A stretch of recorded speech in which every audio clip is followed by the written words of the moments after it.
Wildfire Chapter 24, The Last Branch. 2 or 3 miles down the trail, and we're out from under the falling sparks. Mostly. I say mostly because, much to my surprise, Delphi pours water on my head and then explains that my hair was starting to catch fire. "You look like a human candle," she says, very pleased with herself. "It's not funny." "Well, it's kind of funny. A teeny little bit," she says, chuckling. "You can smile now, Sam. We made it. We escaped." I start to say yeah for now, but then decided to keep my mouth shut. Maybe she has the right idea. Be happy when you get the chance, and never mind what may be coming around the next bend in the trail. But I can't help worrying about that. Look what one moose did to us. We'd probably have found a real road by now if not for that moose. And to that, the mistake of chasing a plane that couldn't possibly see us through the tree cover, even if it was searching for us, which it obviously wasn't. So far, we've been lucky, keeping ahead of the fire, but sooner or later, our luck will run out. We'll make a wrong turn or make a bad decision, or the dirt bikers will catch up. One way or another, we'll find ourselves surrounded by flames, and that'll be it. "Sorry, Mom," I tried. I really did. The fact that we don't know where we are, other than somewhere to the north and west of where we started. We don't even know exactly where the fire is or where it's going next. You'd have to be in a helicopter to see the shape of the fire. Visibility at ground level isn't much better than 100 yards in the deep forest, and in some of the most overgrown areas, much less. I push in the clutch and shift to neutral. We slow to a stop. Delphi looks anxious. "What's up?" she wants to know. "Well, let's try the radio again. Maybe Fat Freddy has some good news for us." Delphi nods and removes the little radio from her backpack, pulls out the antenna and starts cranking. She presses the on button. Static. "Where on the dial?" she asks. 98.6. She tries fine-tuning, aiming the antenna around, but all we get is static. "Maybe we're out of range," I say, trying not to sound disappointed. "Or maybe he got rescued, or the generator ran out of fuel or broke down." "Maybe," she says doubtfully. I always thought it was funny the way he talks about broadcasting from the lowest official mountain, but even from the lowest mountain, he can probably see the fire coming from a long way off. He'll have time to get out of there. I hope so. The last time we tuned in, he sounded scared.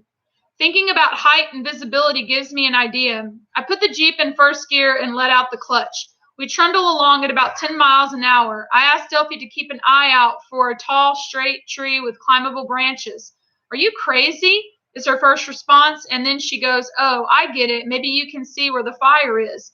"Maybe. And I might even be able to spot a road if I can get high enough." "You have to promise you won't fall." "Oh, I won't fall. I'm a good tree climber," I say, which is only partly a fib.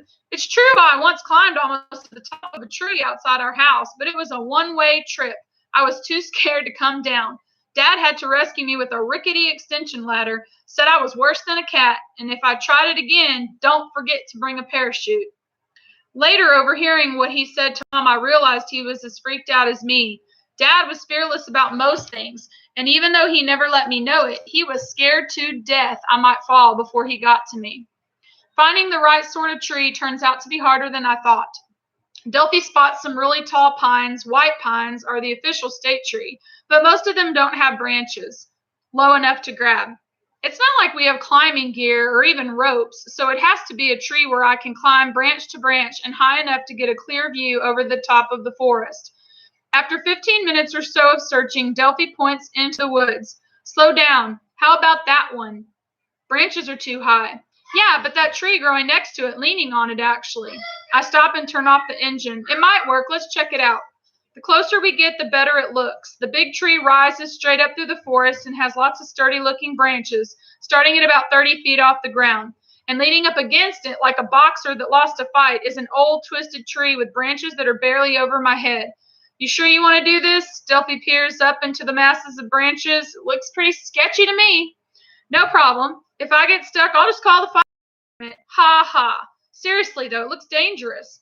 "I'll be fine." I grab hold of the lowest branch. Delphi gives me a boost, and I swing over on top of the branch, and then scoot along on my stomach, arms wrapped around until I get to the main trunk. Then I stand up and start climbing branch to branch, always holding on with both hands. The old tree is so close to the big pine that switching over to the taller tree is easier than I thought. They say if you're scared of heights, you should never look down. Not a problem in this case because the branches are so full that all I can see below me is boughs thick with pine needles. They look almost soft, like if I fell, the boughs would catch me. And maybe they would. Not that I want to find out. No, I'm being as careful as possible, my hands sticky with pine sap from holding on so tight. Every so often, Delphi shouts from below to ask if I'm okay. I shout back. Her voice sounds farther and farther away, and still I can't see through the surrounding trees. Pausing to look up, I decide a few more branches in height will put me in the clear, or as clear as it's going to get unless I go all the way to the top, which is impossible. The last branch is the one that almost kills me. Everett, why are you trying